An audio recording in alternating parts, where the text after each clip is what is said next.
You know, Trump, this is when I love Trump, by the way. Trump is tweeting. He started out tweeting, Fox News is much more important in the United States than CNN, but outside of the USS, CNN International is still a major source of fake news, and they represent our nation to the world very poorly. The outside world does not see the truth from them. And CNN answered his tweet saying, it's not CNN's job to represent the U.S. to the world. That's yours. Our job is to report the news, facts first, and then they had the little apple because, of course, CNN, that's one thing that CNN gets right. An apple is, in fact, an apple. That's the last true thing you're going to hear on CNN. But you know, I'm a First Amendment purist. I believe in the First Amendment should be defended to, you know, right up to the level of shouting fire in a crowded theater. I just believe the First Amendment is the absolute bedrock of freedom. Trump has First Amendment rights too. Doesn't bother me if he insults the press. And to use a little whataboutism, Barack Obama, you know, subpoenaed the phone records of the AP and James Rosen and all these things. He shut down opponents' views by using the IRS to intimidate them.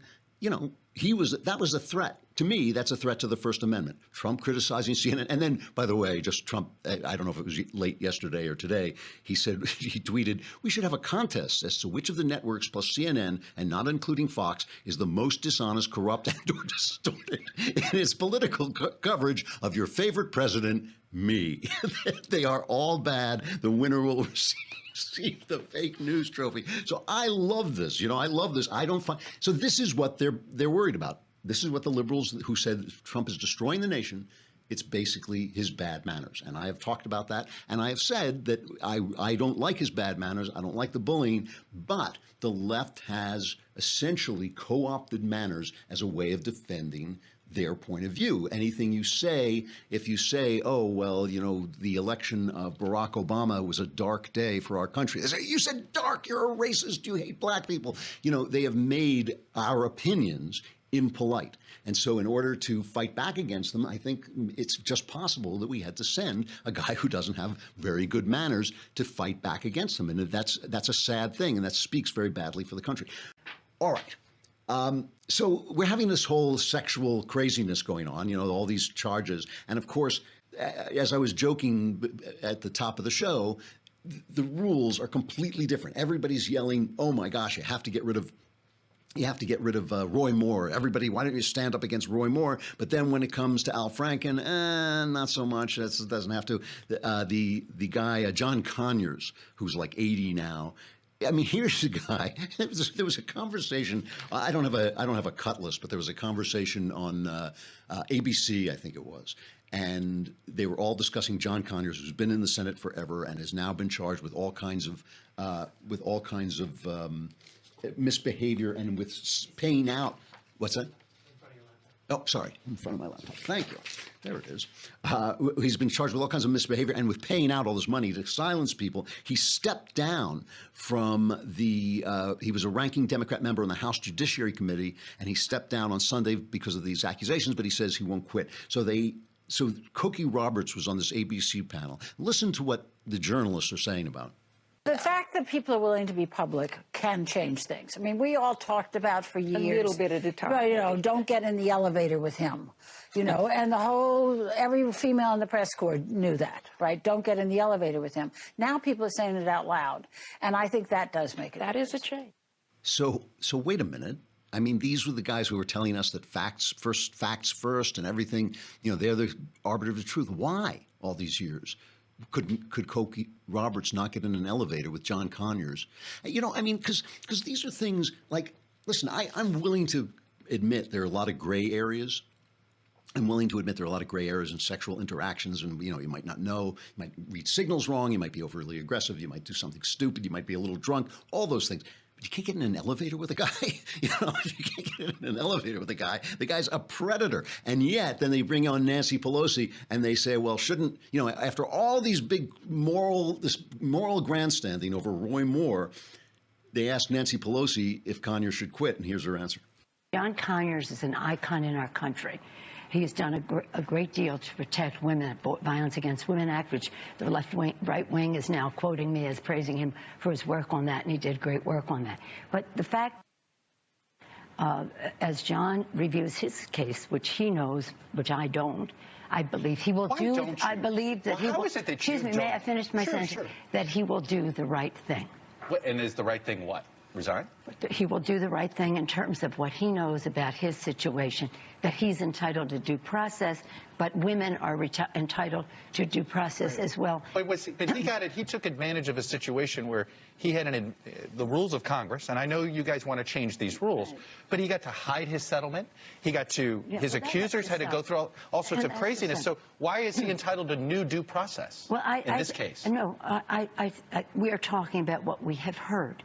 I've asked the ethics committee to review that. Yeah. He has said he'd be open. He will cooperate with any review.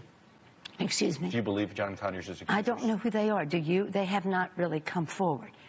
So she kind of just dropped the ball, right? She didn't want to call for this guy to resign. Nobody wants to call for Al Franken to resign. Everybody wants Roy Moore to resign, to not be elected because he's the Republican. So basically what happened over the Thanksgiving weekend is the Democrats counted how many of these things are going to hurt them, and suddenly they start to very much soft pedal this. So my point here is this. People are angry at Donald Trump because he's impolite, but politeness is morality in action, right? Politeness are our ethics expressing themselves. How can we have agreement on politeness when we don't agree on the very, very basic things, tenets of morality? So I want to show you an article, a picture that is an article in the New York Times. It was called "His Eye Makeup is Way Better Than Yours," and it's by B. Shapiro. So I'm very suspicious that one of our guys may be moonlighting. His eye makeup is way better than yours. Do we have a picture from this thing? It's a 10-year-old boy in a girl's makeup, basically, and it's about kids who do this on YouTube to sell makeup. So it starts, would you be inclined to buy makeup because a 10-year-old boy is showing you how to create a look on Instagram? If we're talking about Jack Bennett, then the answer could well be a resounding yes. Since convincing his mother to start his account in May, young Mr. Bennett, who lives in Berkshire, England, has amassed 331,000 followers and attracted the attention of brands like MAC and NYX, which have offered products to create looks. So in other words, this is a kid who's selling this makeup. So here's the thing. A lot of people attack the Times for sexualizing a child, a 10-year-old child. I think that is a trick. I think that's what they want you to get upset about. I think this is sick thing to do to a boy. I think it's a sick thing to let a little boy do. A 10-year-old boy doesn't know his sexuality. He doesn't know where he's going with this. He may have all kinds of different things. I think allowing him to get into this mindset is perverted and sick and twisted, and I think to sell it in the New York Times is perverted and sick and twisted. Okay, I'm not saying, look, the kid grows up and he decides as an adult that he's gay, or he decides as an adult that he's effeminate. None of my business. Absolutely none of my business. To sell the fact that this is an all right thing to let your 10-year-old boy do, sick, twisted, perverse. So we can't even decide this. I mean, the thing about the Roy Moore thing, as I played the video before, is his opponent supports aborting viable children. I mean, most states, they stop at, you can have an abortion up to 20 weeks. And now they know at 21 weeks, they have kept a baby alive, a perfectly healthy baby alive. So yeah, would I have a debate with somebody about a non-viable baby? Okay, I'll have that debate. But after that, you're just a child killer, you know? So when you say to me, oh, you're supporting a guy who felt up a 14-year-old girl 30 years ago, I think, yeah, the guy's a creep. I don't like Roy Moore anyway. I wouldn't like Roy Moore even if he hadn't done that stuff. He's not my kind of candidate, but he's running against a guy, American Psycho. He's running against somebody who kills babies, who's in favor of killing babies. We can't even agree on these basic things. So the New York Times, which is just waging a war on men, and it has been doing that for a long time, but it is using this, sexual scandal thing to up the ante, runs a piece called "The Unexamined Brutality of the Male Libido" by Stephen March. And I want to read just a little bit of this, because this is the kind of thing that we can't even, how can we agree on what's polite, on what's decent, on what's right, if we can't even agree on what a man or a woman is, right? So, the unexamined brutality of the male libido. After weeks of continuously unfolding abuse scandals, men have become quite literally unbelievable. What any given man might say about gender politics and how he treats women are separate and unrelated phenomena. flash. You know, this is like a scoop at the New York Times that what people say and what people do is sometimes not the same. Liberal or conservative, feminist or chauvinist, woke or benighted, young or old, found on Fox News or in the New Republic, a man's stated opinions have next to no relationship to behavior. This is the New York Times' news. This is like the rest of us understand. This is called hypocrisy, right? Men arrive at this moment of reckoning woefully unprepared. Most are shocked by the reality of women's lived experience. Almost all are uninterested or unwilling to grapple with the problem at the heart of all this, the often ugly and dangerous nature of the male libido. The crisis we are approaching is fundamental. How can healthy sexuality ever occur in conditions in which men and women are not equal? How are we supposed to create an equal world when male mechanisms of desire are inherently brutal? We cannot answer these questions unless we face them.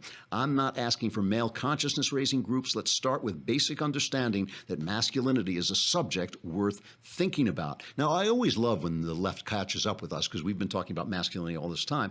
That alone would be an immense step forward. If you want to be a civilized man, you have to consider what you are. Pretending to be something else, some fiction if you would prefer to be, cannot help. It is not morality but culture, accepting our monstrosity, reckoning with it that can save us if anything can. Here's the thing. I agree with every word about this as long as you take out the word male.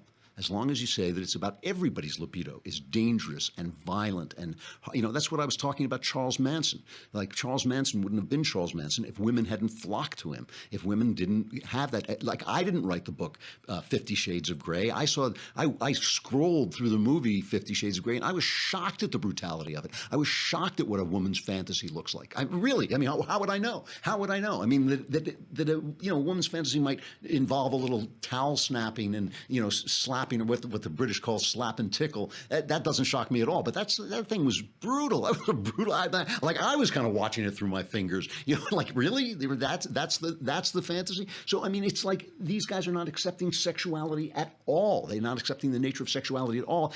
Why do we open doors? Why are we polite? Why do we speak to each other this way? If the left is actually going to have that conversation, they're not. They're just going to blame men. But if they were going to have that conversation, we could begin to have a conversation where people can start to agree on things. Why is Donald Trump rude? Why is it okay with someone like me who puts a very high value on politeness? Why is it okay with me sometimes when he's rude? You know, why does that happen? It's because the bottom has fallen out of our moral assumptions. If it is okay to run for the Senate while believing that a baby can be killed at 8.5 months, you know, what happens? What magic happens between 8.5 and 9 months that turns that into a child? You know, what if we can't even agree on that? How can we agree on anything? And why should anybody be polite? Why should anybody be polite if a guy can be what is essentially a savage, and what Doug Jones believes is the belief of a savage, and run for the Senate? Now, the other guy is a creep. I acknowledge that. I thought he was a creep before these stories came out. But the other guy is a savage. And if we don't have agreement on that, I don't think we can have agreement on much. So as the week goes on, unless the news breaks, and I have to talk about the immediate news, but I want to talk more about how we start to rebuild a culture, a moral culture, without their help, because we have nothing in common with them anymore. If you believe that a baby can be killed 10 minutes before it comes through the magic vagina that gives it humanity, you know, you and I have nothing to talk about. But you and I, this audience and I, have a lot to talk about, and we can start to talk about the ways in which rules matter and the ways in which individualism matter as well. Tomorrow, who do we have on tomorrow? We have Bruce Bauer, really interesting guy. He moved to Europe, to Scandinavia, because he was tired of homophobia, and he learned a very important lesson about living overseas. He'll be with us tomorrow. I will be with us tomorrow. I'm Andrew Klavan. This is The Andrew Klavan Show. We'll see you then.